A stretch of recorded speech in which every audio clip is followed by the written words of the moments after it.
I am confident that Albertans do not want children to make irreversible decisions that impact their reproductive health. I am confident that they do not think that those are child decisions to make, that those are adult decisions to make.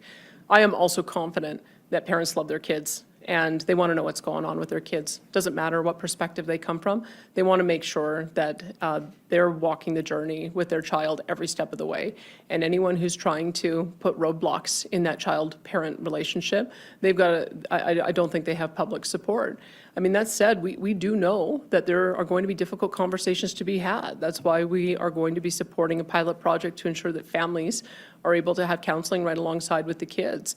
And if there is ever an instance where a child feels rejected or at risk of harm, we have a child protection service, and we are going to make sure that those kids also have a safe environment to be in. So I would say that this is the right balance. This is what I believe Albertans expect of us to do to make sure that we're protecting kids' choices. I'm so deeply, deeply concerned for what this means for transgendered and other marginalized youth within the queer community. We know that that houseless children disproportionately come from those communities because the relationships with their families have broken down.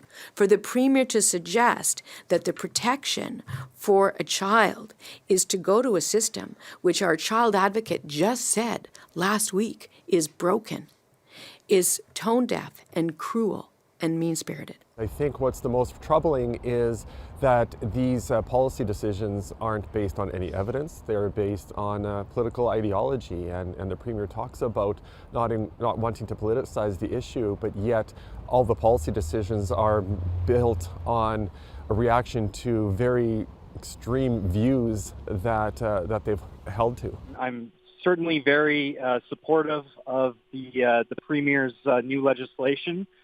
I think that it's representative of the fact that the government is listening to parents who have expressed, issue with the way that things have been going so far. I think that ultimately the legislation could go further. There are more things that could be done.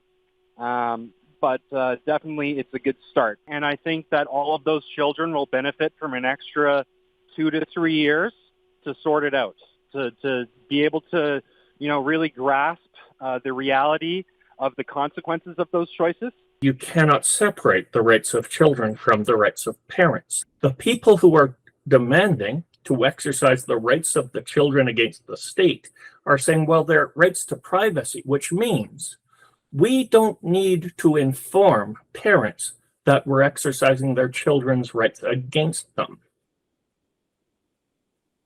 This is a subversion of human rights, and in fact, it's a clear violation of our treaties on human rights. This isn't a question about parental rights. This is about keeping kids safe.